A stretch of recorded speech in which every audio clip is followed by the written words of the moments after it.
रब इश्रह ली सदरी वयस्सिर ली अमरी वहलुल उक़दतम मिन लिसानी यफ़क़हू क़ौली। अस्सलाम वालेकुम, डॉक्टर सनिया Bashir here, consultant diabetologist and CEO of diabetes टेलीकेयर। उम्मीद करती हूँ कि आप लोग सब खैर खैरियत से होंगे और यकीनन शुगर के साथ अपनी ज़िंदगी को बेहतर से बेहतरीन बना रहे होंगे। बहुत सारी बातें जो हैं वो आज की वीडियो में होनी है और इसका मकसद है कि एक बहुत आम सी चीज़ इसबगोल, जिसका इस्तेमाल बड़ा कॉमनली किया जाता है, एज अ फाइबर किया जाता है, उसके इस्तेमाल में कुछ गलतियां नज़र आ रही हैं, जिसकी वजह से यही फाइबर, यही इसबगोल, यही फक्की और यही भूसी आपको फ़ायदा देने के बजाय नुकसान दे रही है।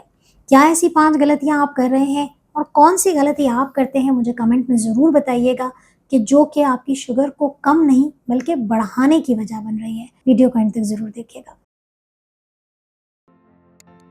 जैसे कि आप सब जानते हैं कि इसबगोल की जो फक्की है, जिसे हम आम तौर पे इसबगोल ही के नाम से जानते हैं, लेकिन अब लोग फाइबर भी कहते हैं, साइलियम हस्क के नाम से बेसिकली इसे जाना जाता है। इसके बेतहाशा फ़ायदे हैं, क्योंकि अगर आप अपनी डाइट में, अपनी रोज़मर्रा की ग़िज़ा में फ़ाइबर जितना ऐड करते हैं, उतना आपके जिस्म में जो खाना जब आप खा रहे होते हैं तो उसकी जो मूवमेंट है वो बहुत स्लो हो जाती है, और स्लो होने की वजह से शुगर बहुत तेज़ी से आपके जिस्म में दाखिल नहीं हो पाती है। मैदा भरा हुआ रहता है तो वज़न भी कंट्रोल करती है, चिकनाहट को भी आपके जिस्म से निकाल बाहर फेंकती है।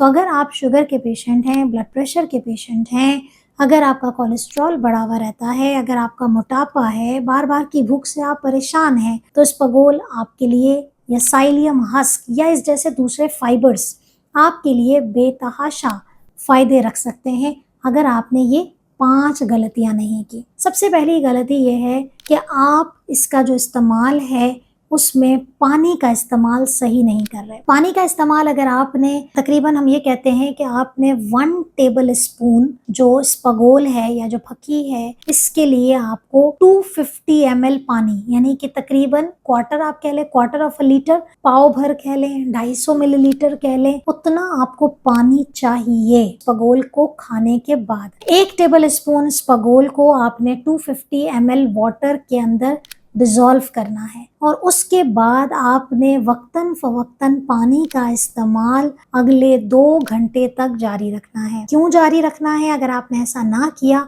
तो ये फाइबर आपके मैदे में, आपकी आंतों में जाके बहुत बड़ा सा, एक आमतौर पर हम कहते हैं गुच्छा सा बना लेता है। वो इसबगोल जो कि कब्ज़ को तोड़ने के लिए इस्तेमाल की जा रही थी, इस फाइबर ब्लॉकेज की वजह से वो कब्ज़ का शिकार कर देगी, वो गैस की शिकायत कर देगी, मैदा ख़राब कर देगी। तो अगर आपने इसका पानी सही तरीके से इस्तेमाल नहीं किया इसबगोल के बाद, तो ये बजाय आपके मैदे को, आपके निज़ाम हाज़मा को बेहतर करने के बजाय ख़राब कर देगी। दूसरी गलती जो हमारे सामने आ रही है वो ये है कि आजकल मार्केट में फाइबर के नाम पे बहुत सारे फ्लेवर्स वाले जो है फाइबर आ गए हैं, क्योंकि बहुत सारे लोग शिकायत करते हैं कि हमसे इस तरह ये फीका फीका, ये गोला उतरता नहीं है, तो अब इसमें फ्लेवर्स आ गए हैं।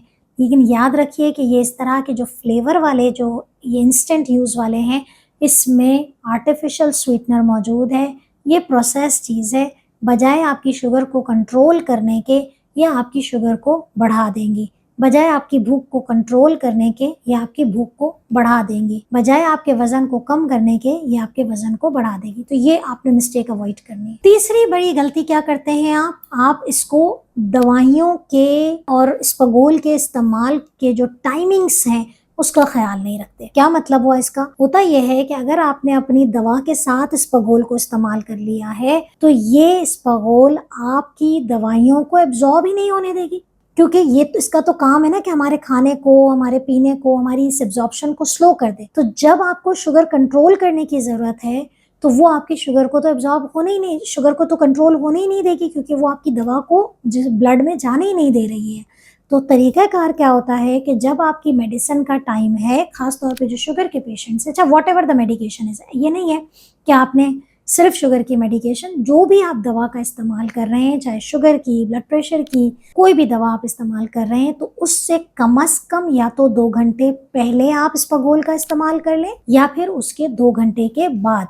कम से कम 2 घंटे का फ़र्क रहना चाहिए। नंबर 4 मिस्टेक जो आप लोग इसबगोल के इस्तेमाल में कर रहे हैं, वो टाइमिंग।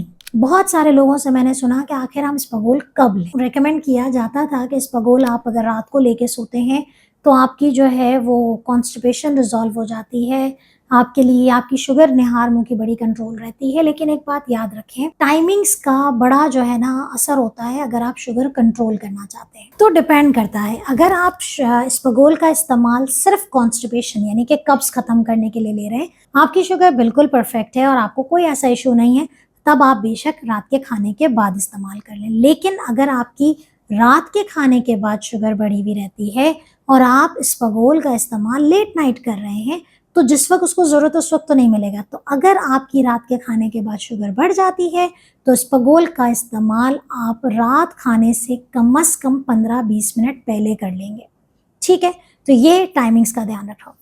नंबर 5 मिस्टेक क्या करते हैं, बहुत ज़्यादा स्पगोल का इस्तेमाल करना शुरू कर देते हैं। चूंकि नया नया पता चलता है कि स्पगोल से शुगर कंट्रोल हो रही है, तो बहुत ज़्यादा अमाउंट में इस्तेमाल कर लें। 2 चम्मच भर के आपने एक गिलास पानी में डाल के पी रहे हैं, अचानक से पहली दफ़ा स्पगोल इस्तेमाल की तो ये आपके निज़ाम हाजमा को बहुत तेज़ी से ख़राब करेगा, ब्लोटिंग होगी, पेट में मड़ोड़ उठेंगे और फिर सुनने में आता है कि नहीं नहीं भाई, हमने तो स्पगोल इस्तेमाल की थी, हमें तो बिल्कुल रास नहीं आई।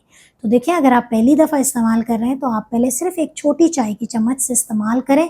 इसका मैक्सिमम डोज जो है वो 2 खाने की चम्मच तक हो सकता है उन लोगों के लिए कि जिनकी बॉडी यूज्ड टू हो गई है और उनको तरीका इस्तेमाल पता है। याद रखिए, स्पगोल आपकी दोस्त बन सकती है, फाइबर आपका दोस्त बन सकता है अगर आप इसका इस्तेमाल सही तरीके से सारी हिदायतों के बाद करें।